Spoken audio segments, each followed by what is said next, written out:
Awesome. There's in the top right, if you probably have all used Zoom. Ooh, I want to go to the beach. Yes. Oh my God, me too. All right, just getting situated here. Perfect. So if you probably all use Zoom, but in the top right-hand corner, you'll see there's something to click for speaker view or gallery view. So right now I have it on gallery, so let's just kind of go around in a circle and introduce ourselves. My name is Melanie Bertrand, and I've had the honor of going along in this journey with Kristi and being her dissertation chair. And let's see, for me, Lindsay is next on in the list here. Yeah, I'll jump in. So I'm Lindsay DePold. I'm a clinical assistant professor in our higher education program at ASU, and happy to be a committee member for Kristi. Wonderful. And for me, Lauren is next. Hi, my name is Lauren. I was Kristi's intern for this past semester, and we worked on the Instagram page with her, and I'm so excited to see her. Awesome. And Ethan.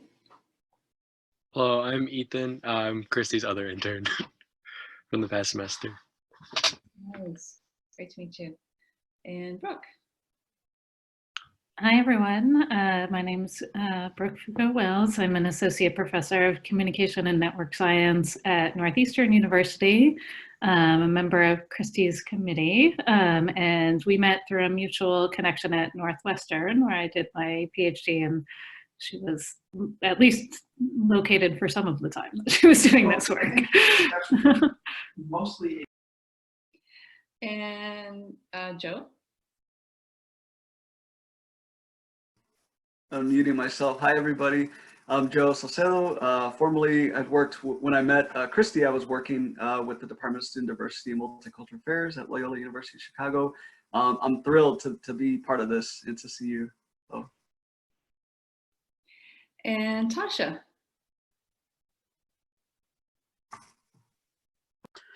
Hi, I'm Tasha. I'm a graduate student at ASU. I met Kristi at an event and interested in a topic. Awesome. Well, thank you all.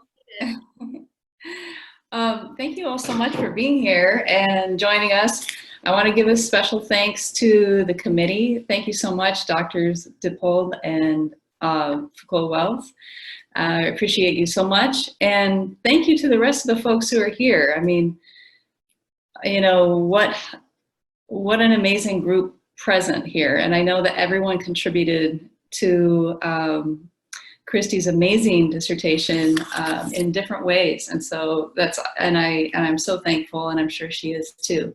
So just to give you kind of an overview of how we're gonna go forward, we're going to go for a maximum of 2 hours. So in Arizona, that's until noon. And I think for some folks, that's until 3 or 2, it's depending on where you live. So first, Kristi's going to do a 25-minute presentation of her dissertation. And then we're going to open it up for comments, questions, and feedback.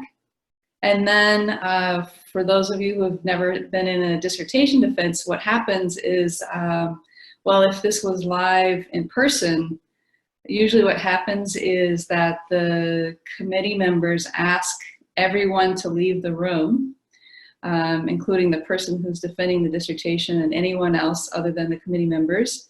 And so it's just the committee members sitting in the room talking about the dissertation, what changes we might want to see, etc. And then we bring everyone back together with final results and steps forward. Any questions on the process? Okay. All right, well, let's go ahead and dive in. Oh, I did want to say that because of changes related to the coronavirus, and ASU changed its policies related to online dissertations. So usually the Zoom account is through my own Zoom account, and I record and I'm able to upload it for for Kristi to view. But in this case, what's happened is that it's the doctoral program account that we're on right now. And so the recording started as soon as I entered the room. So we're actually, the whole thing is being recorded, whether we like it or not. And so, and then once that's all done, it'll be edited, and then Kristi will be able to view it, and it'll actually be public. So anyone will be able to view it, including everyone in this room. So without any taking any further time, I want to turn it over to Kristi for your presentation. Thank you. Thank you, everyone. This is, it means a lot to, I know like my committee members have to be here, but I'm also very glad that you're here, and I'm glad that everyone is coming to listen to my dissertation defense. I tried to cut down on the amount of time it would be, and I feel like in that effort I may have made it longer, but we're gonna see how this goes to get in the right amount of time. Okay.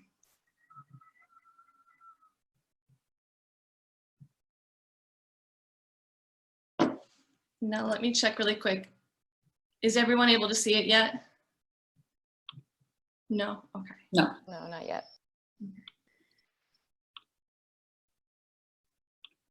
There it is. We're good? Okay. So welcome my defense. It's titled Spreading the Wealth, the Influence of First-Generation College Students and Network Counter-Storytelling on Social Capital Theory and Practice. I want to begin by presenting two different quotes that I feel like really represent the crux of my dissertation. The first comes from a recent publication by Hamadani and Marcus that explained that US higher education reflects and promotes assumptions about what it means to be smart, educated, and successful, and that these assumptions are not neutral, but are powerfully shaped by white, middle to upper class beliefs, norms, and values. And then in contrast to this, we have this quote from a student from our campaign who said, "I began to explore what it meant to be undocumented in America while also being a woman of color and working class and first gen and all the other identities I hold. Now that I'm in college, I see my identities as my assets. They are my superpowers." So to give some context and the problem of practice being addressed, I'm focused on first generation college students. They make up around 1/3 of the student body in higher education. That's a very loose number because the definition of first gen students varies. But a very unsettling thing is the graduation rates between first gen students and their non-first gen peers, which for first gen students of low income backgrounds, it's 14% compared to their peers, which is 68%. There's been a growing push in research and practice to focus on social capital and the influence that has in helping to sustain first generation students at college. This can include creating mentorship programs, advising services, and different affinity groups for students. However, there is bias just implicit within the higher education system that is manifest in different ways. First, it means that in academic research and in the structures of higher ed, that these things are shaped by racialized, gendered, and classed assumptions, including additional ones beyond that, but those are the primary three that we address here, that I address here.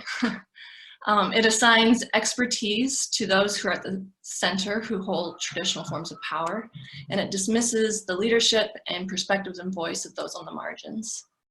The consequences of having this implicit bias in academic research is that we have a very narrow lens that shapes theory and research, where we only take one viewpoint and not necessarily another. And that in turn can create deficit-based ideologies around difference and create education practices that reinforce that. And then that in turn lays the crux of these design errors, this implicit bias, on those who are experiencing the oppression that comes from that they have to deal with that, instead of necessarily, looking at the design like this stairs to a garage door and seeing maybe the design is the problem here. Now, we've seen how fresh perspectives in academia have changed theory. I have here pictures of some incredible thought leaders, Baldwin, Cremere, and specifically Yoso, who I focus on here, who she brought the critical race theory perspective to social capital and community wealth. And through these fresh perspectives, we were able to reframe and change how theory was used, and then that affected research and practice. Many of these people that I just shared were first-generation college students themselves. So there's this idea that if we have these fresh voices in research and in academia, we can have more novel and theoretical lenses in which we do research, and that would in turn create more equitable research and practice. There's some examples of that. There's some studies from a professor I worked with at Northwestern that did difference education interventions where they leveraged student voice. Dr. Bertrand does a lot of research in YPAR, which is really leveraging the power of student leadership in research. And there's examples of digital activism like network counterpublics that Dr. Foucault-Wells does. So the problem of practice is that there's this bias in higher education, and the research that we have on social capital and first-gen students is being built on these biased and narrow theoretical lenses. So the intervention that this research implemented was network counter-storytelling, meaning that we leveraged network technologies to create a space for student voice, their leadership, and their activism in order to be involved in the research process. The guiding theories of my research, I took two aspects of social capital. First, I focused on the structural components of social capital presented by Lynn. He had three main elements. So for him, social capital was the resources first that are within a network, one's ability to access those resources, and then finally the ability to mobilize your network to use those resources. The other framework that I used within the social capital umbrella was community cultural wealth, which I said earlier, Yoso presented.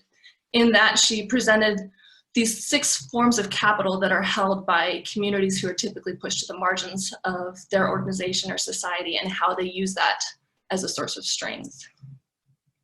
And then finally, I'm presenting this new form of this new theory, network counter storytelling, which is a merge of Solorzano and Yoso's counter storytelling and network counterpublics. And this is network counter storytelling, and it's using these network technologies to be able to shape a larger community narrative that is owned by those sharing the stories and be able to build social capital and transfer that capital. My research design, when I looked at this, it kind of was bringing together these 3 different aspects. It was taking student voice, digital activism, and the leadership of students and combining it into a social media campaign, which we're calling here the network counter storytelling campaign. And in that, we were able to leverage this technology, amplify student voice, and create space for students to be involved in the research process.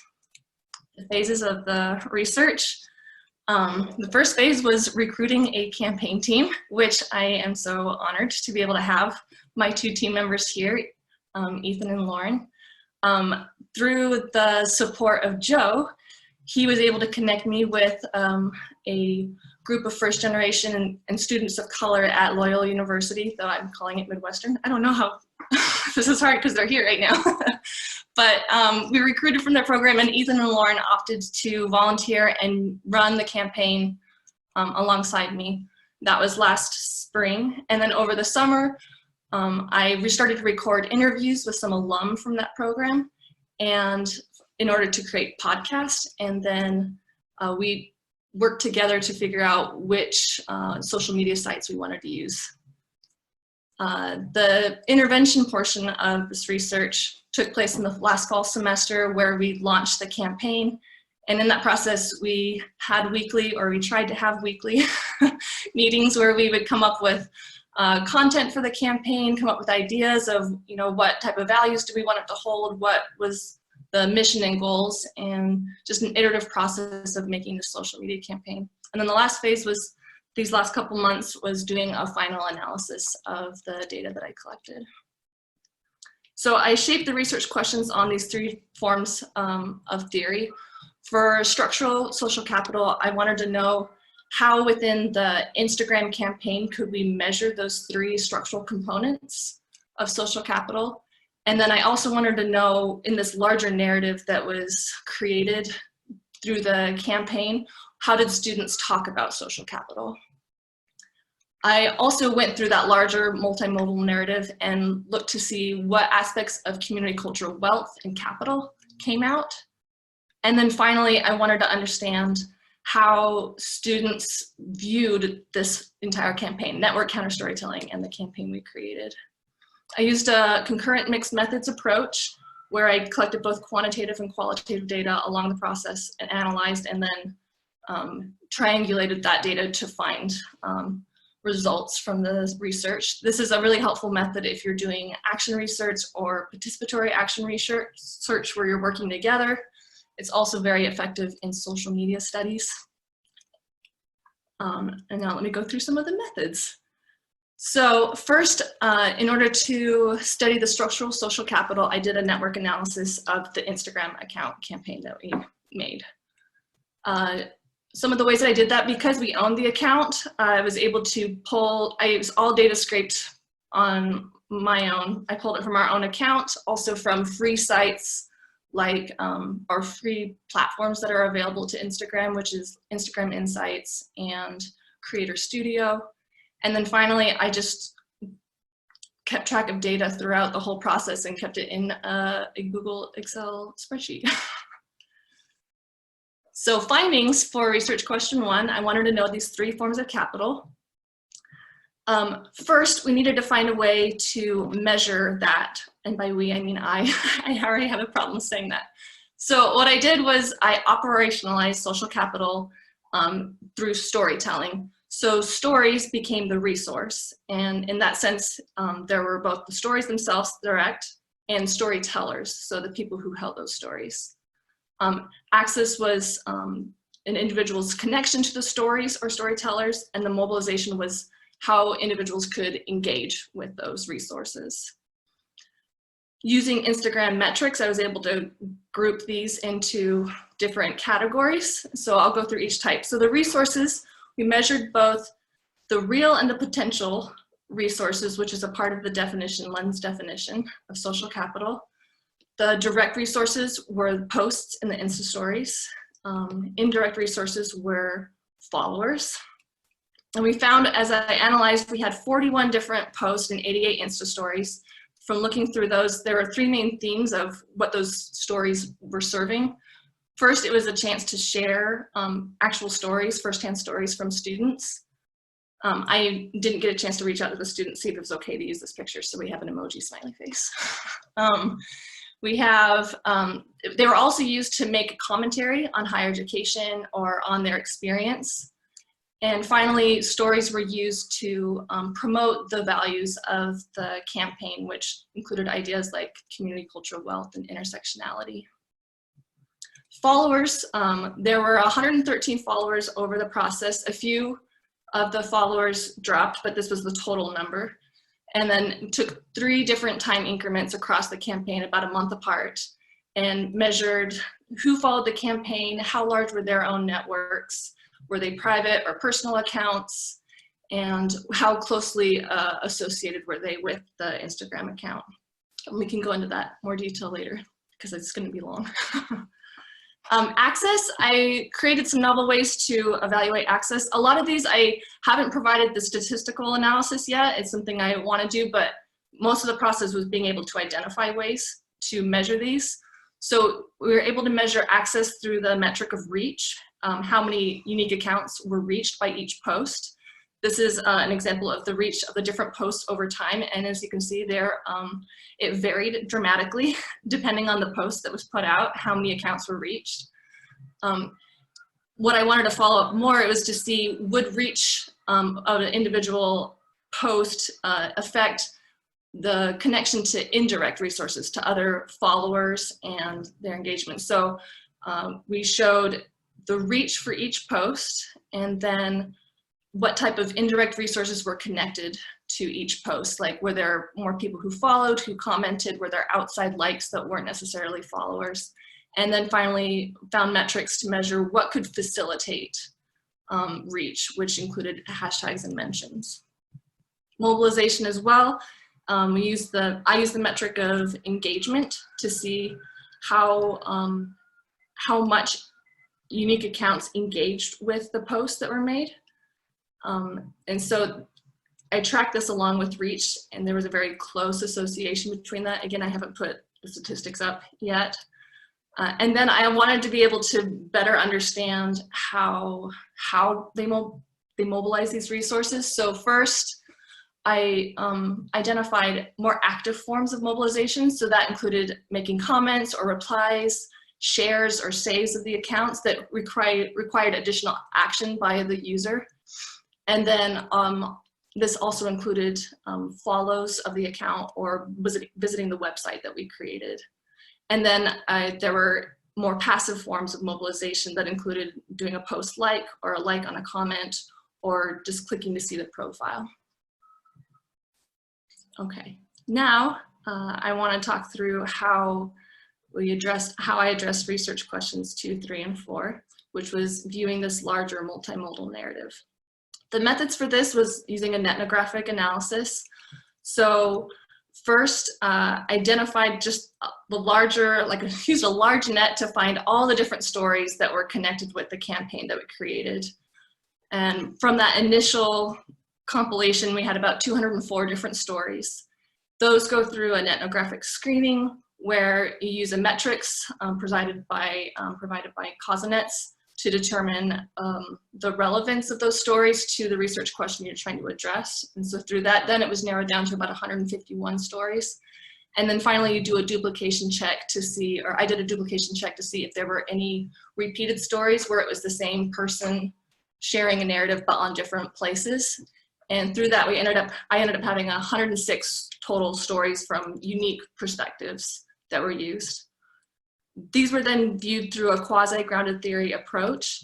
I wanted to be able to let the students' stories be able to share whatever it was they shared and not shape that too much at the beginning. So for the first 2 elements of initial coding and focus coding, used a grounded theory approach just to see what type of themes and codes emerged from the data. And then from that, I took structural, social capital, and then looked through those themes that came to see where they fit in, and I fit them in those groups, and anything that didn't fit, I put into its own category so that could make room for additional insights from students. I did the same thing with community cultural wealth. And then finally with network counter storytelling, that one took much more of a traditional grounded theory where it just shaped from wherever the data came from. Though I have to say, because I was so focused on social capital and community cultural wealth, that definitely did feed into the process. Findings for that. So structural social capital.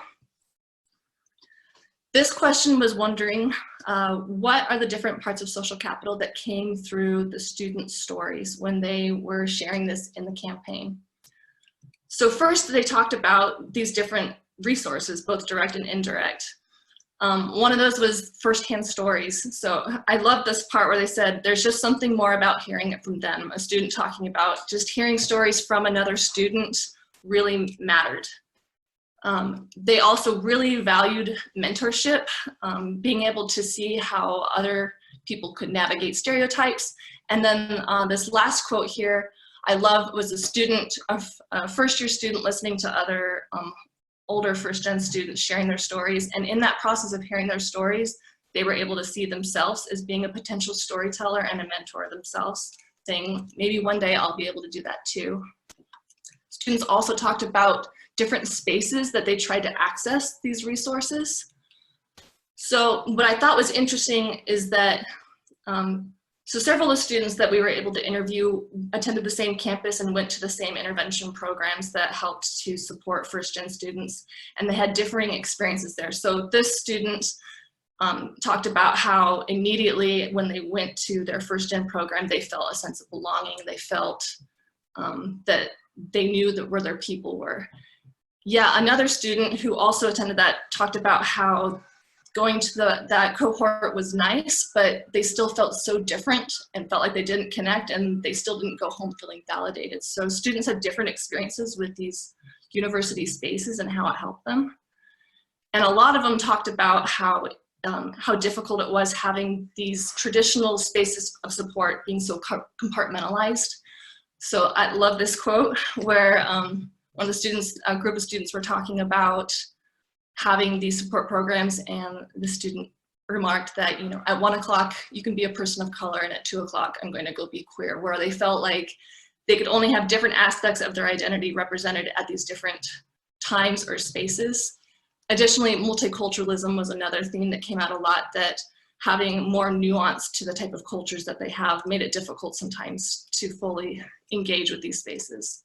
So students would often describe more non-traditional spaces where they found their network of resources. This student talked about how they felt like they really found who they were and their story when they left campus for a while and came back, because they were able to hear and experience other people's perspectives, and that helped them to really own their own view. Social media was a really common space where students would go to find a source of comfort. This student here talked about how leaving home was really difficult, to be separated from family and friends, but when they were able to go on social media, they felt close or connected with that network. And then finally, there's a student who is affiliated with the campaign who gave an example of creating a non-traditional space, where he talked about how they really valued being able to discuss what it was like being a student of color at a predominantly white institution, but that most of the spaces to do that were highly organized and structured. And so they took it upon themselves to go and start their own podcast and share their own stories from that, and created their own non-traditional spaces. Finally, with regards to mobilization, key elements were safety and being able to mobilize and connect with people. And a lot of that, for example, this quote talked about being able to be vulnerable, which was so vital in being able to connect new people, but also made it difficult when students felt unsafe to express that form of vulnerability. Homophily came up frequently, where students would talk about being drawn or connected to other groups of students based off identities and experiences. Though this also was nuanced, homophily was elastic, and it depended on each student's experience. So for example, this quote here, the student talked about how they felt much more comfortable being around another group of students who are people of color, as opposed to being around white students. Whereas another student of color talked about how they found community, regardless of race, they wanted to find it based off of a similar mindset. So for him, it was being able to be around students who are also first gen and from low income backgrounds. So there was this element of being able to connect off a shared experience, but also that sense of safety, that your identity is safe with the other group that you're with. And then they listed some of the things that were threats to safety that prevented their ability to mobilize. A few examples were with lack of representation, not being able to see other students that aligned with their identity, and this quote of the higher up you go, the less you see of yourself. They also talked about the importance of having faculty and professors who are of their same identity, so that they could feel though that they were aspiring to something, and they could see someone who looked like them in those same roles. And finally, they made comments about, I love this one, there are some courses that just can't be taught by white faculty. And the fact that not having representation in the instruction that aligned with the curriculum was really important. Imposter phenomenon came up frequently, where students felt as though they didn't belong on campus, and that they fell short of expectations, that weren't sure where those expectations came from. This student said, I felt like I had snuck my way into a prestigious institution where I didn't belong. And then there's also identity threat, which apparently I lost my quotes on those. I guess I apologize for that. So the last one's, oh, there it is. The final one was exploitation of student labor, and lots of students talked about how it was put on them to be able to address microaggressions, to be able to help teach their peers or faculty why what they were doing was racist or sexist or classist, and that was that labor was put on them instead of the administration and other students taking responsibility for it. I'm so sorry to interrupt. Just because since this is the, we have to stick to the schedule, are you able to maybe in about like 8 minutes or so? Yes. Okay, awesome, thank you. Okay, community cultural wealth, I'll go quickly. From this, from analyzing student stories, all the different forms of capital came up that Yoso presented. I already addressed social capital, so that won't be addressed here. Familial capital was such a strong theme throughout that I unbundled it into 3 different types that align with different parts of Yoso's definitions. So there's network, generational, and cultural.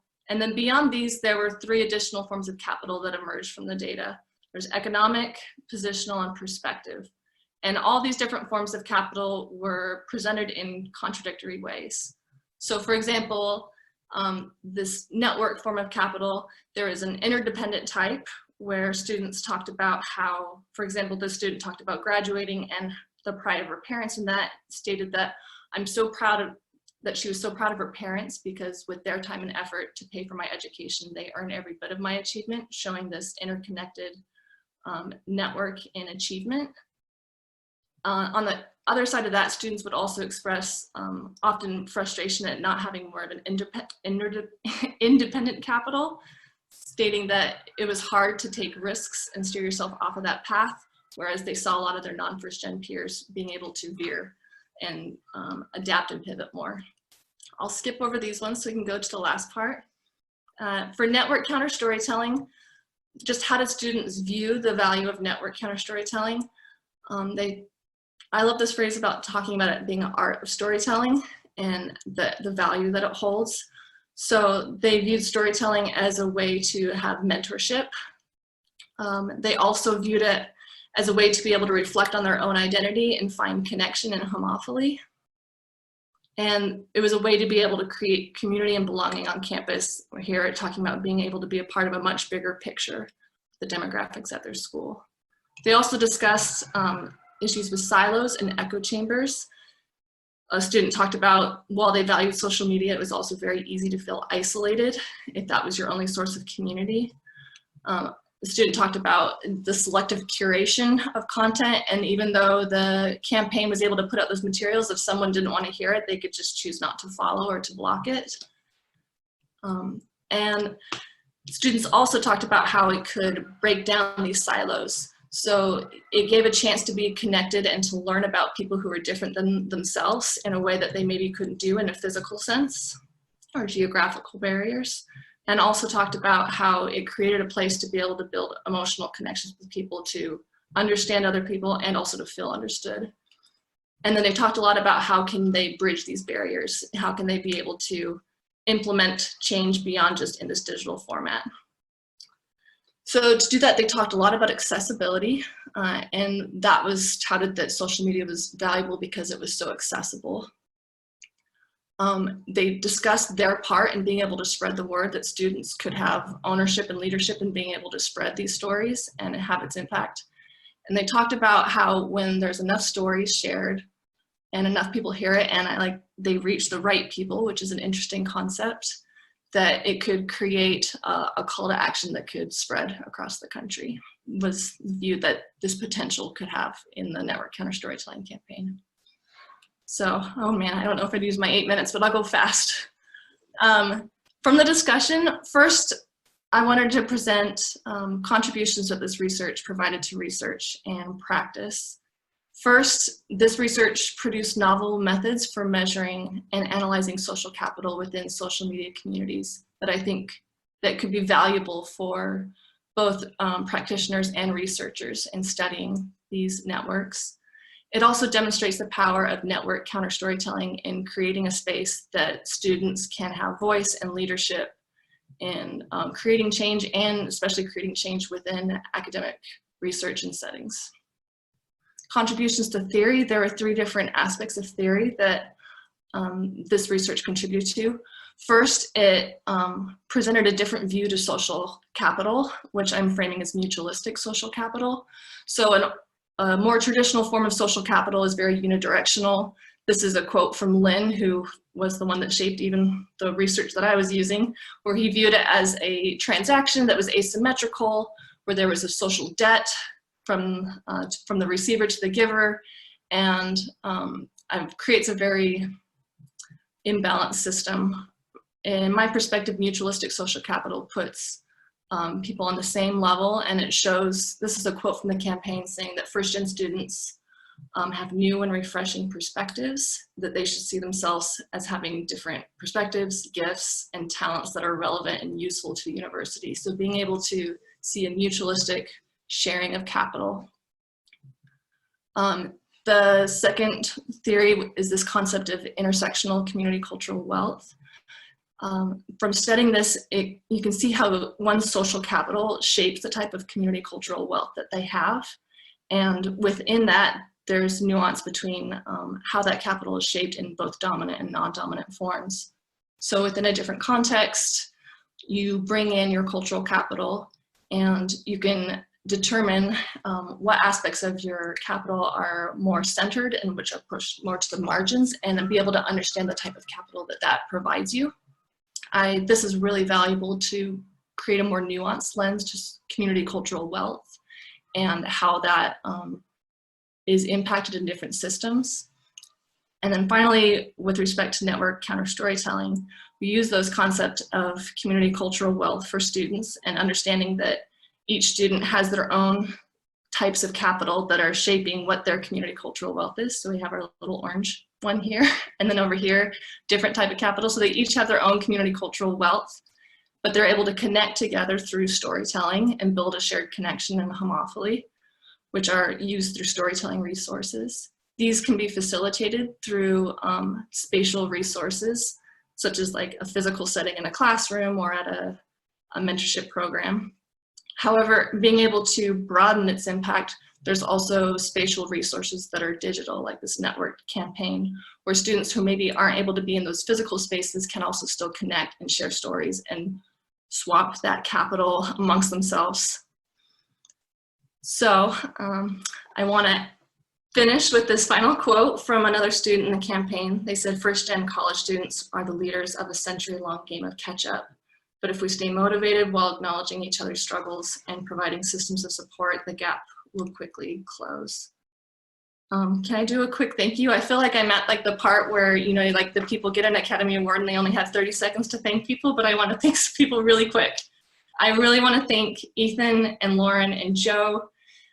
This couldn't have taken place without you. So thank you so much. To my committee for going with all the pivots and turns that I had with this research, and also being able to embrace the innovation of this current dissertation format long before it was forced upon academia. I love that we were able to connect from so many different places and regions that wasn't even really considered in most higher ed institutions until about a month ago. And I thank you for embracing that innovation.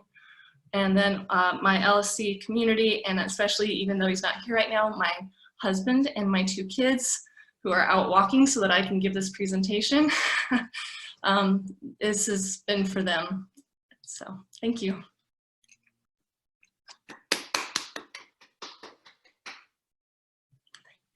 Thank you so very much, Kristi. That was completely and totally beautiful.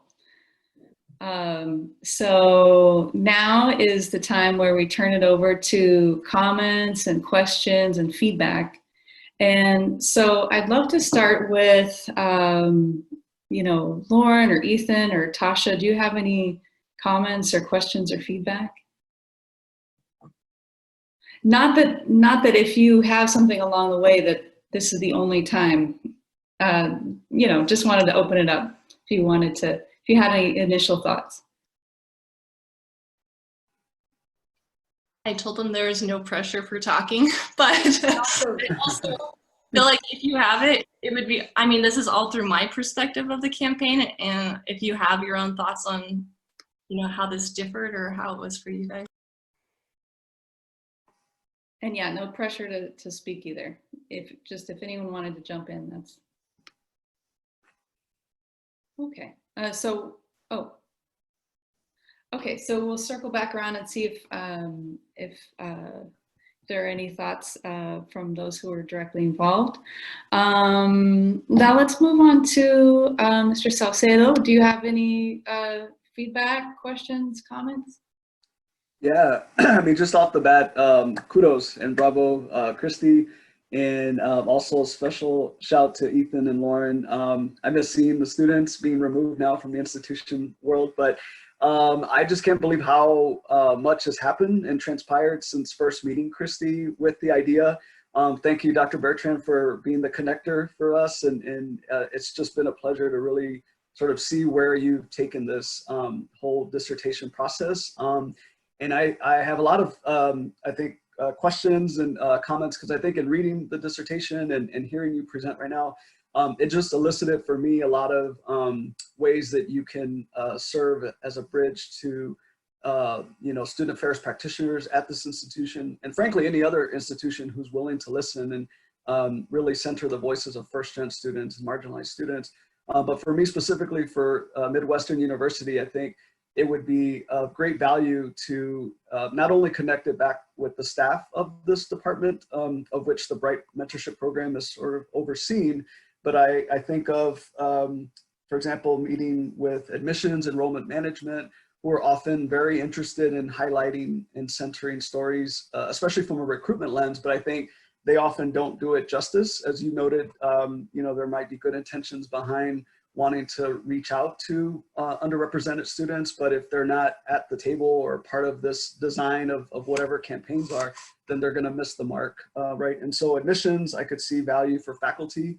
When we think about elements of diversity and inclusion and just being mindful to the cultural wealth that students already bring, you know, when they start at the institution. And then alumni engagement. And then one last one, advancement, because the Bright program, mentorship program, is partially funded through an external grant. And I think they're often interested in seeking ways, innovative ways, I should say, of how to, you know, award funding to support, you know, interventions that work and are not really sort of perpetuating these negative stereotypes of marginalized students, but really doing the opposite, which I think you've highlighted so well. Again, in partnership with your internship team. So I'll stop there. But yeah, kudos to you. Thank you so very much. This is just random, but let's start with committee members. Do either one of you want to jump in? Yeah, I can jump in just to kind of, I think, because I was thinking along the same lines in terms of initial feedback that Joseph had. So, but fantastic job, Kristi. I appreciate your presentation. And I think, you know, some of the graphics that you included, like one of the last ones where you showed the relationships and they were colored, I think it had the homophily on it. Like things like that, I think if you're creating like maybe a quick snapshot to get your point across would be fantastic to include to those administrators to kind of illustrate your point really quickly. But I think the graphics that you created for your presentation are fantastic. So, and that are included in your dissertation, the figures, I think really help to illustrate your points really well. So that was done really well. And then also just wanted to mention, yeah, I think just the fact that Lauren and Ethan are here and are here to support you and are have been so participative in this research, it's just, I think it speaks volumes that they're here. So I think that's incredible, and I'm excited by that and have just been excited by your work. So I do have some questions, but I'll let everybody give a little bit of feedback and then we can kind of maybe dive into some specifics. Sounds great. Thank you. Dr. Foucault-Wells? Sure. Yes. Thank you for sharing your work with us, Kristi, both in the written dissertation and this presentation, which I agree was smart and also beautiful. So, well done. I enjoyed hearing about the work. I do have a few small questions. I would be excited to hear about next steps and how you're going to translate this into practice in particular, and I think the research trajectories are a little more obvious to me. And I will hint at my question. I would love to see more. You teased us a little bit with additional details on network analysis. So I would love to hear more about that when the time for additional follow-up questions is here. Feel free right now. That's oh, okay. All right. Yeah. So I'm interested in, so I see, you know, in your network chart, which was particularly lovely. So congratulations on that. I fully appreciate how challenging it is to get those things to look and tell the story you want them to tell. I see a pretty clear growth pattern, right? So we see the network getting bigger over time and certain nodes getting bigger. I was wondering if you could just explain a little bit more both how you use size and color to indicate what are we actually seeing there, and then how that growth maps onto your ideas about social capital in particular. Yeah, okay, great. Let me pull up the visual because that would probably be easier to look at while I'm answering your question. Let me just go through the, 200 slides that I have and find it. Okay, there we go. Let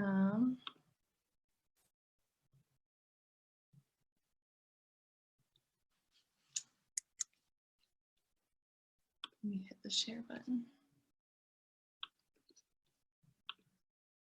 Okay, you're talking about this one, right? Yes. So what I did for this, and granted, this is a very new field of study for me of network analysis, and especially in Instagram, there isn't a lot available for having to, there's not a lot of APIs or programs that can help with this. So I just scraped it all manually. I did one data scraping at the end of September, so about a month into the campaign. The same at the end of October, and then one at the very close of the intervention period. And from that, for example, in this graphic, the size of, so the central node represents the Instagram account. So I used an egocentric network for that. And then all the connecting nodes are followers of our account. The size of the node, or the circle that's there, is based off of the number of followers that person had. So for example, if they had 200 followers versus 2,000 followers, that would shape how large the circle was. The colors of the edges, the lines that connect from the central node to each of the followers, was based off of whether it was a reciprocal connection. So if they just followed our account, or if we followed them back, then that's in orange, so that there's a, I don't know, reciprocity in that connection. And then the colors of each of the nodes were based off of the type of account that it was. So going through each of the accounts, identify whether it was a public or private account, and then if it was a personal account versus a professional or organization account.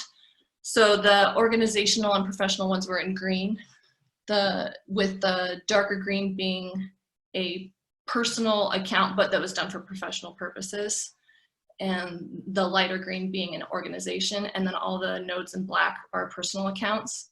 Granted, there's an element of subjectivity in that because I had to pull that through looking at the account and seeing how they labeled, but most of the accounts, it was fairly easy to tell if it was an organization based off of the name, and you could look up about it. And then any of the ones that were personal account but professional typically laid that out in the caption where they discuss their bio. Oh yeah, there's one other element, and I'm not sure if I may even need some feedback on it because I was learning Gephi for the first time, which is how you present this. But the proximity of each of the nodes to the central node of the Instagram account was calculated by different aspects of each node's connection to the Instagram campaign. So that included the length of time that they had been following the account, which I marked from each of these time markers, how long they'd been there, whether we refollowed, whether we followed each other, and there's one other metric that was used in there, and that based off how close the node was to the central one. Very nice, thank you. So given the patterns that you see, can you connect anything from the network analysis to your assessments of social capital and the growth in different types of social capital? Yeah, so I mean, it's hard in some senses because this is so early on in a campaign, and being able to like, you know, make predictions of the trajectory of it would be difficult because it's just a few months, but you can see a fairly consistent linear growth in the number of followers to the campaign over the course of the intervention period. And I think with regards to social capital, if I had more time and could go through, I would love to be able to evaluate each of these different connections and determine, were these ones that we engaged in conversation through direct messages, or how many of these, you know, created posts, or did we eventually reach out and then they shared a resource of a story with us. So I think that would be an effective way to start using this network to measure how these different forms of social capital are present. Great, thank you. I had one more, it's a very small question. So I was curious how you operationalized REACH. So I noticed not in this presentation, but in the dissertation, you had lots of different kinds of engagement that could happen. So I was interested in particular that REACH variable. What does that actually mean to have a big REACH versus a small REACH? Yes, so REACH was pulled directly from Instagram Insights, and so it's a metric that they already provide, and for them it's measured based off of the number of unique accounts that had visible contact with the post. So I think that they don't really provide a lot of definition beyond that because it's Instagram and they don't give a lot of information, but I think from that it means that either they looked at the account, it pulled up in their search feed at some point, but somewhere where eyes could be able to see the account, but it doesn't give nuance according to that.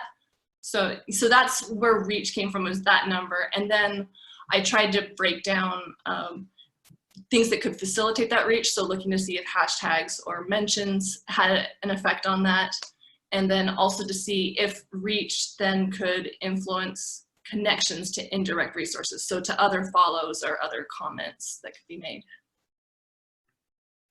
Thank you. That makes sense. All right, my last question from me. So in your assessment, what was more important was for the kind of benefits of this, of engaging with this project for the students? Was it the act of producing the stories? Was it the audience engagement, or having the audience, or some combination of the two? Oh, I mean, that's a good question. I might even ask, I mean, I can share what my thoughts were, but Ethan and Lauren could probably speak to that more. What was the most beneficial part? So for me, as we were doing the interviews, I think one element that I loved was, it was actually in a focus group interview that we were in, Ethan and Lauren and then another student, and the student talked about how they shared one of the stories that Ethan and Lauren had put up there that was about a student who was undocumented, and she shared that story with another friend because that was also their same experience. And I don't know, for me in that conversation, like being able to hear someone say like, oh, I looked at this story that you guys were able to put up and I was able to get utility out of it and also provide it for someone else that we wouldn't have been able to get connected to. That for me was where I saw a lot of the benefit, but I don't know, I might turn to Lauren and Ethan to see like, what do you think was the most like beneficial part of the storytelling?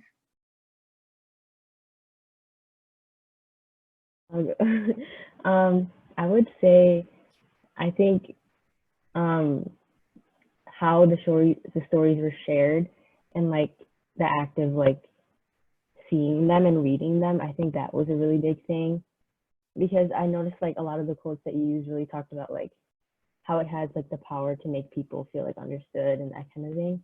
And I think that was a really big component of seeing other people that have similar identities and similar experiences. I think that kind of, it's like, it makes you feel like you're not alone. And I think that's what I noticed a lot of people were saying. So I think that was a really big thing about it. Yeah, and to add on to that, like I think a lot of the people that we interviewed were like friends and colleagues through like diversity programs or just in general. And I think like learning through these stories, like a much deeper context, like the impact it's had on them and like the networks that they've built around, I think like learning a lot from that was really beneficial. Thanks, everyone. I will pass the baton to the next the next questioner. Before it's passed, I wanted to ask you really quick, for any of your questions, are you recommending, you know, for instance, changes in the methods to add more description of network analysis or how that was done? Or Oh, sure. The only minor change I would recommend is just in the kind of captioning around the network graph, to just make it a bit clearer what we're seeing there and how it's working, and what we're meant to take from it. It is a bit self-evident, but I didn't get all, you know, like the length of the ties and stuff like this. okay, thank you so much.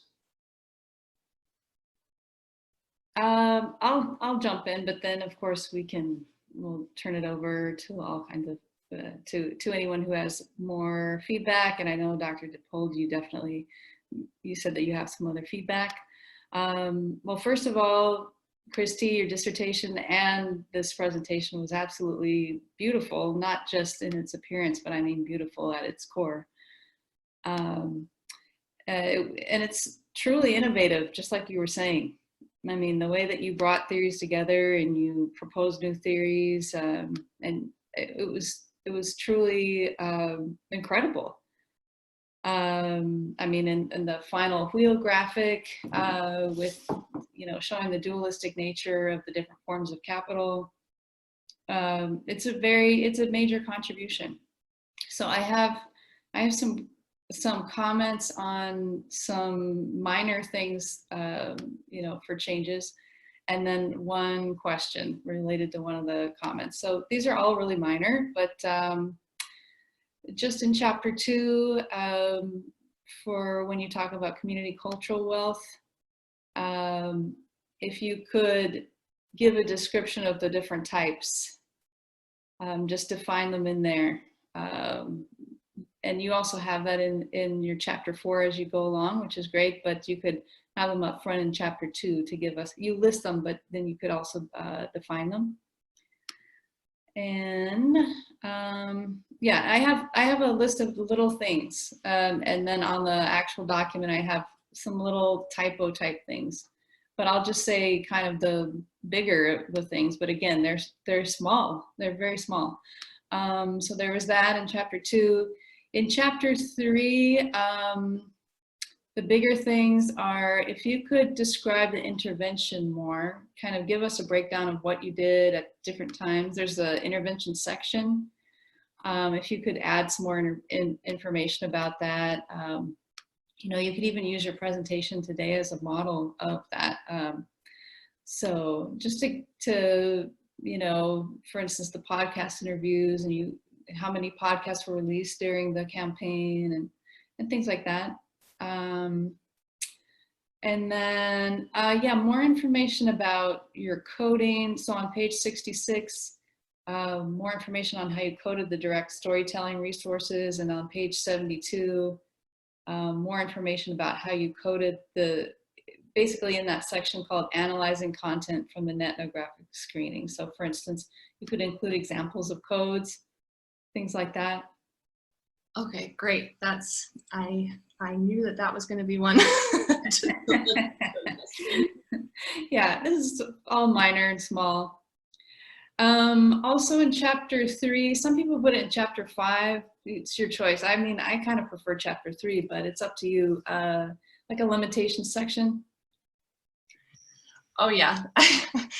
as you can tell, I was down to the wire. I had the whole thing but hadn't edited it yet, so I just didn't. There are lots of limitations. I appreciate that call.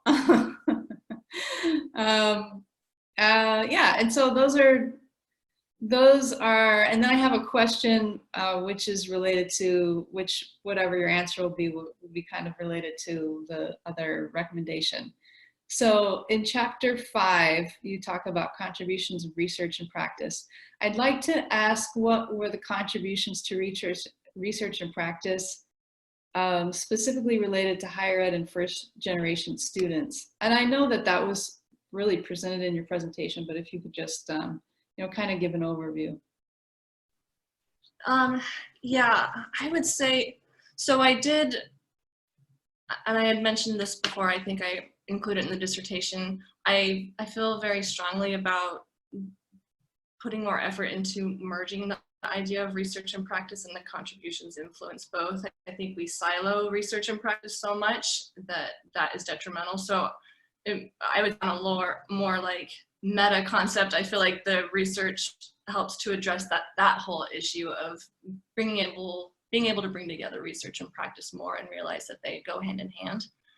More specifically to the content of the research, I feel like the framework of network counter storytelling, one is an effective way for research to be able to know how to more effectively bring first-gen student voices and student groups that get pushed to the margins, or faculty that get pushed to the margins, as a way to be able to incorporate them in research, and also be able to create effective ways to implement with practice on campus. So for example, having a program that's already set up to support first-gen students, and then being able to recognize, if we're able to help use our resources to support developing a space for students to connect and be able to share stories and own that, and not, I think in higher education, we like to take over and being able to recognize and find ways to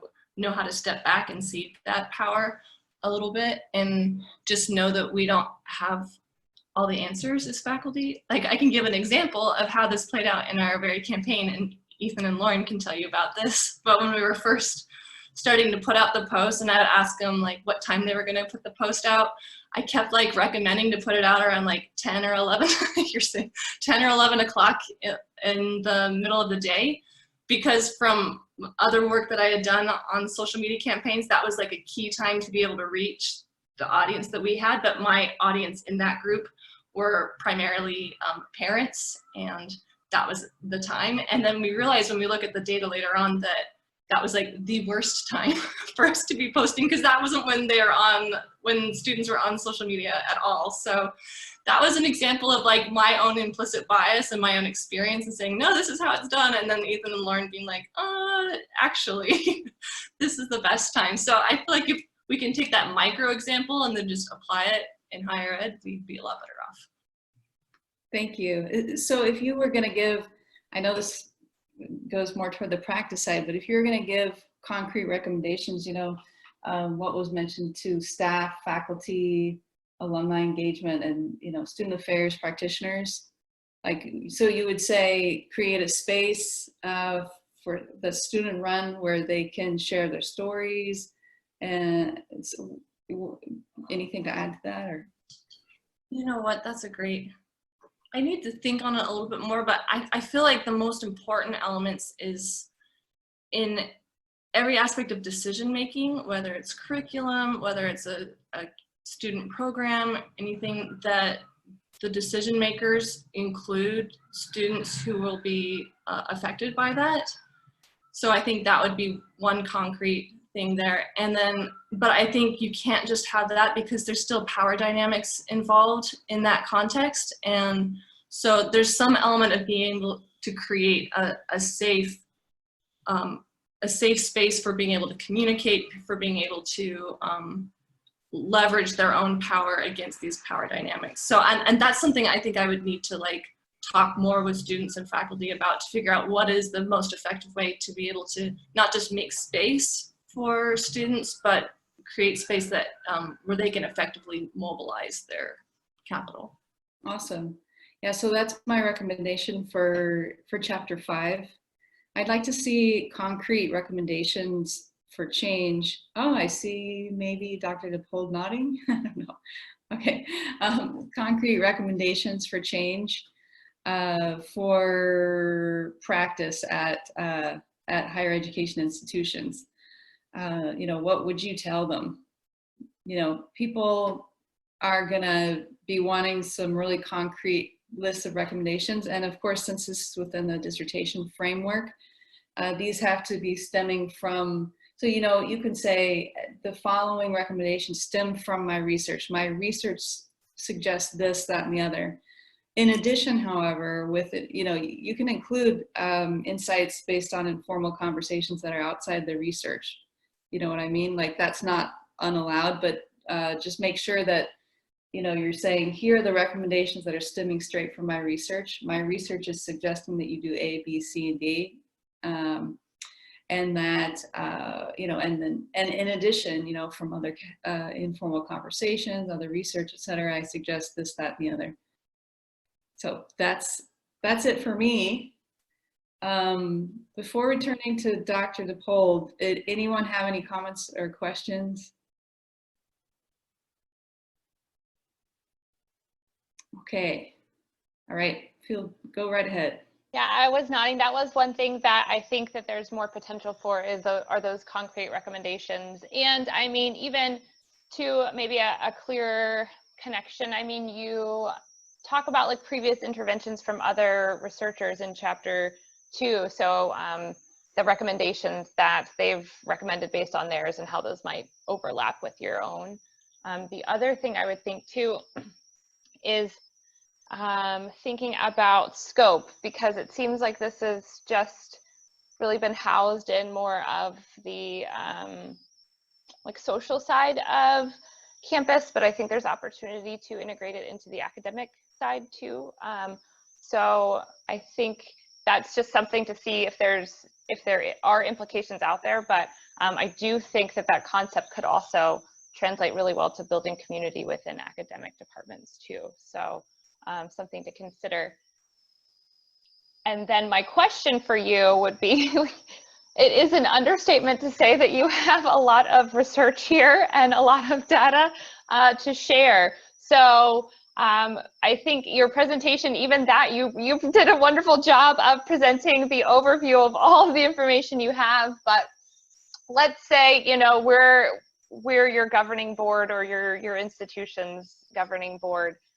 What would be the highlights, you know, the maybe 1 to 2 minute highlights of either your findings or the most meaningful thing that you found that you think, if I've only got a minute to share the most important things, like what are the things that you're going to stand out and push along? Oh man, that's not easy. I should work on my elevator pitch, I'm realizing. You know, there's a group at Northwestern that focuses on multimodality and how that can be addressed in equity. And I presented this to them, and I felt like that was a really good experience, because they asked a similar question, like, what is the key takeaway? Like, if you had to pick one thing. And one, that was hard because there's so much stuff. But I felt like the overarching story was this concept of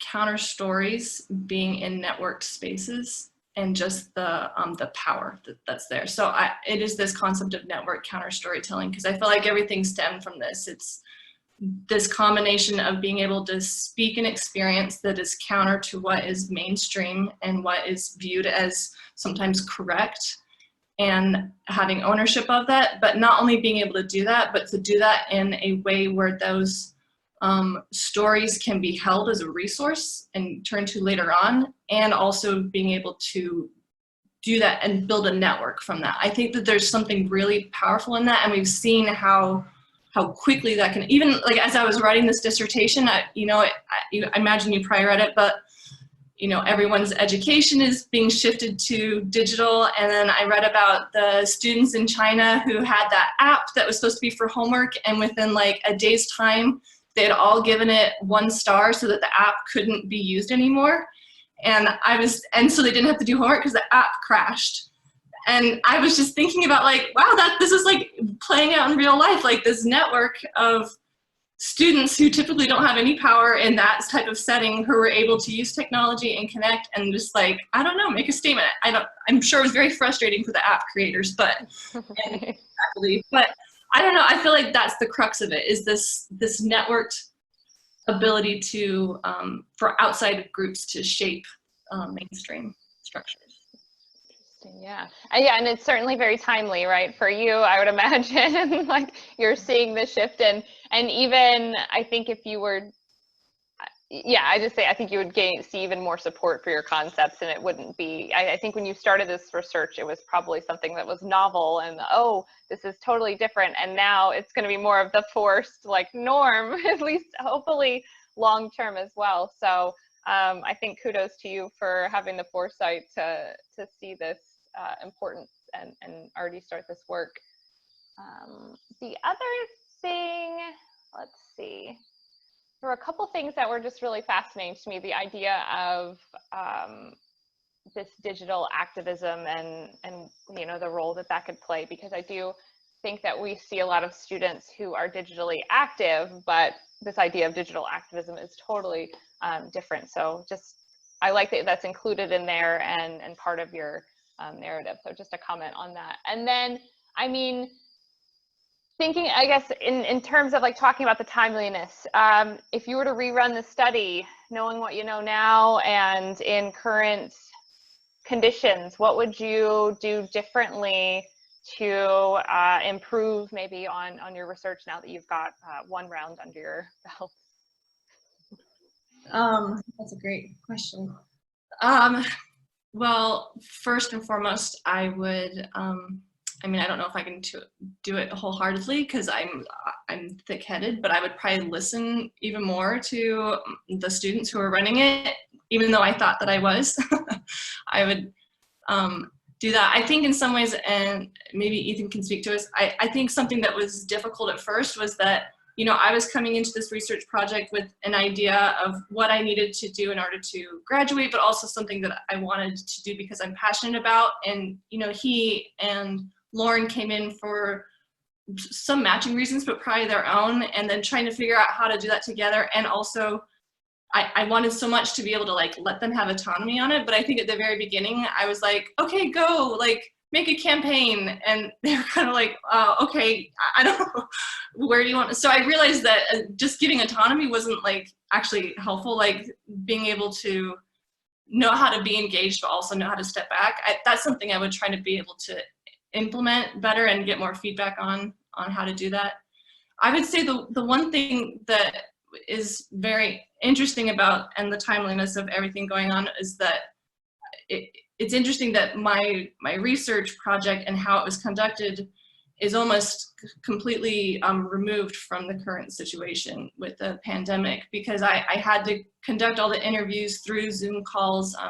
It was all through social media. There were some elements of meeting on campus, but we also met through, like Ethan, Lauren, and I met through Zoom as well. So there's some element of it that is kind of cool to see that it's not impeded by this very dramatic change that's happening to the world. But I would definitely try to figure out ways to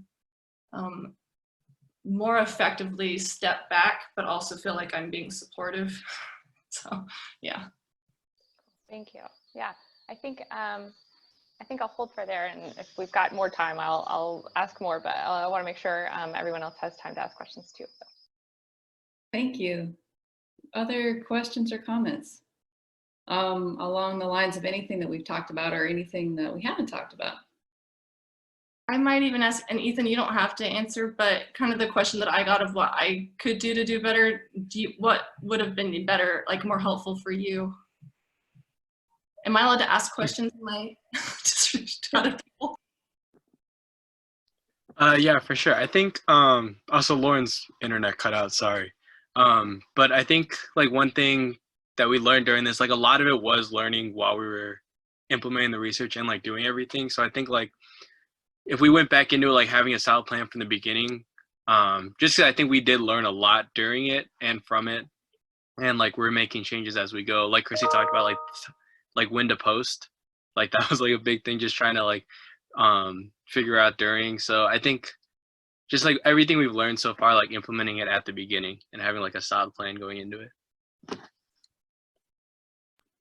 Yeah, going forward, I mean, it's kind of hit a hiatus because of writing a dissertation, and you know, you guys are kind of in a busyness of the semester, but going forward, I feel like we have like a good, we have some traction now. Most definitely.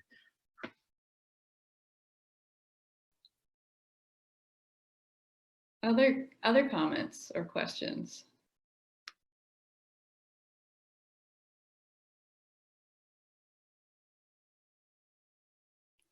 Any recommendations from now the two of you who are at Midwestern University? I'll put that in quotes. or well, one formerly of Midwestern University. So when I was asking about the concrete, basically the implications of this study for recommendations, you know, if either one of you wanted to answer, what recommendations do you see from this study that you would pass along to people at the university? You know, something as I read through this, Kristi, that kept coming up. So I think maybe 4 or 5 years ago at this institution, there was a push to create a sort of campaign around pride in being a first generation student. There was talk at the time to even loop in faculty and staff who shared that experience of being a first gen college grad. And I think that was at a time where there was a larger sort of percentage of undergrads who identified as first gen. And then it sort of went nowhere. But the idea behind it was how can we sort of celebrate and being part of like committees that were trying to meet with students. I do recall there were students that were invited, you know, to present on their first gen experience.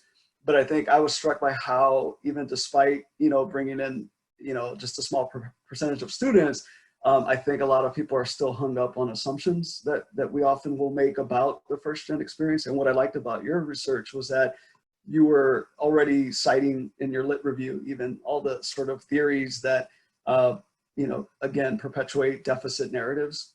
And so you being able to do that in a very thoughtful way to call out how, you know, there's so many interventions out there that exist and where are they sort of missing the mark. And I think a lot of times they don't hold up this mirror to seeing that this is all, you know, laden with deficit approach and deficit mindset. And so I thought it was refreshing to see that. And I think my recommendation would be that in any presentation to an administrator, faculty, anyone in the higher ed world, I would say really be honest and transparent about, and you have the data to showcase that, but I think just being honest about how, you know, what's not been working, right? And so let's take a step back from that. And yeah, I think it's not enough just to create space for stories, but it's also to educate, because even students, I think, have sort of, without, you know, that education behind understanding what deficit narratives are and taking a strengths-based approach to it, we're all going to sort of continue the same old, same old.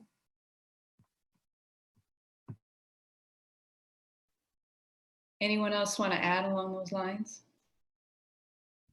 I think going off that, like a lot of what we learned was just listening to students and what they need, rather than just like the university trying to make the changes and implement what they think is best. Like us actually having a feedback and a voice in university policies and changes and things like that.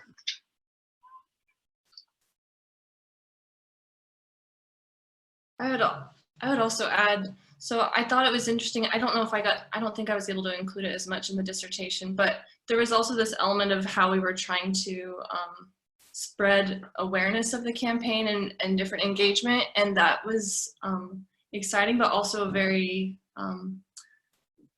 difficult. Like you had to tread carefully. If, for example, like Ethan had a professor who was working with us and was really excited about the campaign, and I think it was in one of our meetings with her, she talked about sharing it out in an email to other faculty, and then suddenly kind of had some reservations about like, oh, actually, you know, does it mention our university? Does it say this stuff? And that was an interesting nuance of, one, the benefit of having a campaign that isn't like stuck in the structures of the university, because you can skirt around those barriers, but also the difficulties there are in actually being able to reach positions of power, those traditional forms.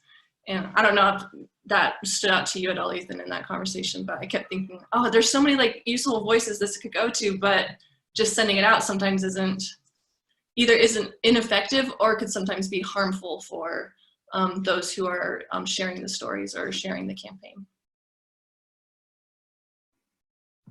Yeah, I think kind of that like they need to be like ready to listen. Like us just bringing this change to them won't actually like do anything unless they're willing to make the change and kind of interact with it. Yeah. I was just going to add that that might be just a sign of the institution itself. You know, in my current role, working with a number of other institutions in the state, a lot of them being public, a lot of them being community colleges, I've been really heartened by sort of the different approaches and how, you know, admin and leadership are really embracing the student voice. So yeah, I just, for what it's worth, it might just be sort of relegated to that. You know, and I wonder even, would this campaign look, I wonder about how different it would look depending on the makeup of the campus environment. Like if this was at a minority serving institution, if this is where first gen students made up the majority of students, like how this would sort of play out. But I think you never want to sort of discount the power of stories. Thank you for speaking on that, because that's something that in some ways I wish I was like a year further down on the campaign, because I felt like the stories that we got, we represented quite a few different institutions, but we had large chunks at where, you know, where Ethan is situated, and then another institution that collaborated, and then kind of speckled around. And I thought it would be, if they had a larger sample size and heard these stories, it would be great to be able to kind of unbundle what is the experience at like a predominantly white institution, or, you know, in this geographic region, or for these students. And I would love to be able to see that more and hear those stories. Thank you so much, everyone. And Dr. DePold, I think that you had more feedback and questions.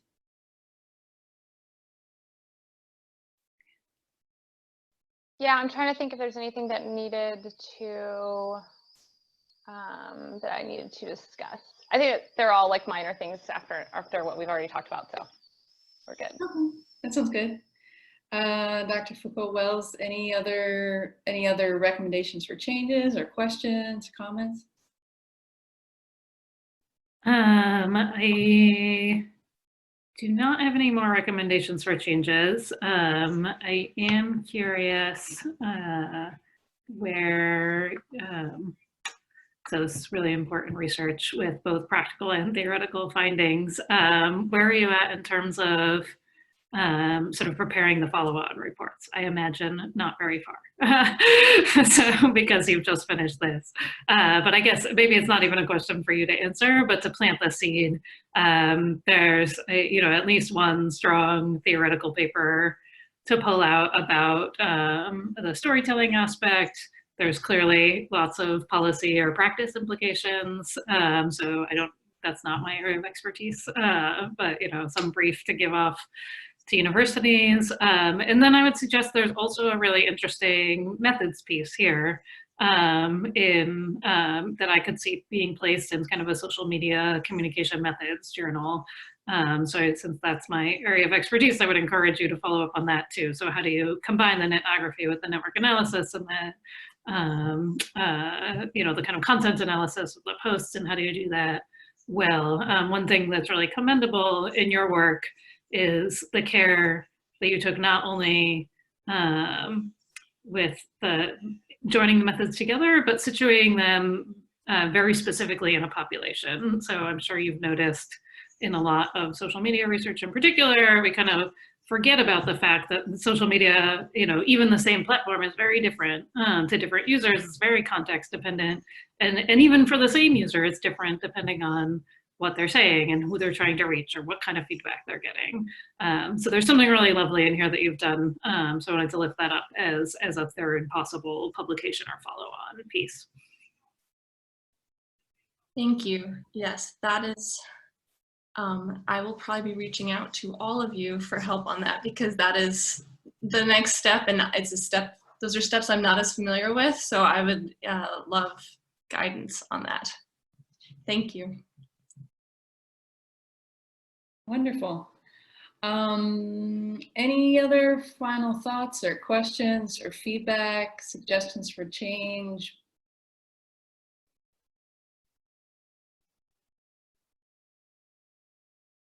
Okay. Is that a no? I think that's a no. Okay. So now comes the part where if we were in person, the committee would ask folks to step out of the room, but instead I'm going to do breakout rooms. Hi, let me be the first to congratulate Dr. Johns.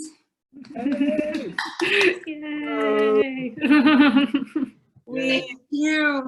We were in there just praising your dissertation and just saying it's really, I don't know exactly how to phrase it. It's in a class of its own. It's not, I mean, it's not even in the regular sphere.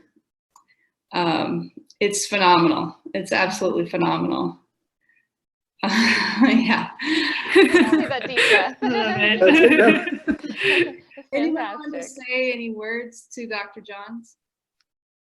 I would love to just lift up the fact that not only is this excellent, it's excellent in the worst possible circumstances, right? I mean, I know that you have young kids at home. I know that you were distance learning this whole time. Like, I mean, you had so many challenges on your plate, and like you delivered a thing that was so extraordinary. I hope that you can be proud not only of becoming a doctor, so welcome, but doing it under extraordinary adversity. So congratulations. Thank you for doing this work. Thank you for letting me be involved in it. I'm just thrilled for you. Yeah, and I would echo that. I think in terms of just the amount of information that is useful for our field and enclosed in one like 200-page document, it's just the way you put it together is phenomenal. And yeah, so enjoy this feeling of accomplishment because this is impressive, and I'm just happy to be able to support you on this journey. So congratulations, Dr. John. Thank you. Anyone else, please just jump in if you'd like. No pressure though. Yeah. Sorry, Tasha. Sure. Congratulations. Beyond amazing. Was a beautiful thing to witness, especially as a PhD who's going to defend next May. The example that was presented, the presentation, it was so rich and blown away. A lot. It captured a lot, even grounded in theory and what was produced out of it, and on time, topic, method, approach. So congrats. Thank you, Tasha. Thank you. And I don't know, did you just do your proposal defense? Yeah, I did mine on Friday. So Congratulations. Thank you. Yeah. I just want to say, on behalf of me and Lauren, we're very honored to have worked on the presentation. We're very proud. Congratulations. Thank you. Thanks, Ethan. And I don't know if he showed you, but Lauren is there on his phone. Yeah. I love it. That's awesome. Oh my gosh. Yeah, I would just echo everything everyone said. Congratulations, Dr. Johns, and I can't wait for others to, read your research, to hear your presentations, and be moved in the same way. So thank you. Thank you, Joe. And yeah, I just want to echo everyone's. Just like what Tasha said, I was blown away by the dissertation, by the presentation, and every step of the way. You taught me so much. I kept learning. I mean, you helped me see counter storytelling in a different way, as it could be networked. I definitely the expertise in that dissertation was so far beyond what I have. You taught me so much. I mean, even in the lit review chapter, you taught me so much. I had never seen the different, that much in depth about even social capital. It's been an honor to walk with you along the way. Yeah, oh, and just to echo what Dr. Foucault-Wells was saying, I mean, you pulled this out and like the worst circumstances possible, and you just did it. So anyways, congratulations, Dr. Johns. Thank you. Thank you, all of you. Sorry, I'm a little emotional. You're allowed. Normally we would like hug and stuff. I had to stop myself from getting, yeah. I'm like kind of sad that, you know, I sort of want to have this on like a quarterly basis, this video chat. Yeah. Well, now we just hang out socially. That's Oh, how it works. less stressful for me. Exactly. Exactly. Any thoughts that you want to share, Kristi?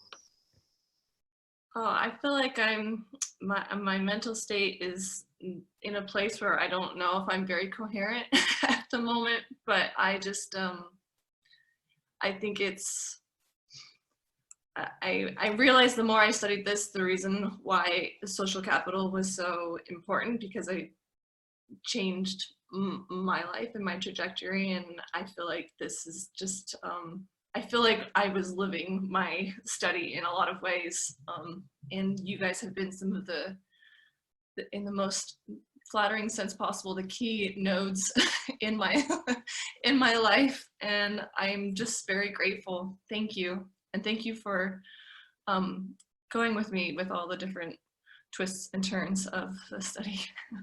So thank you.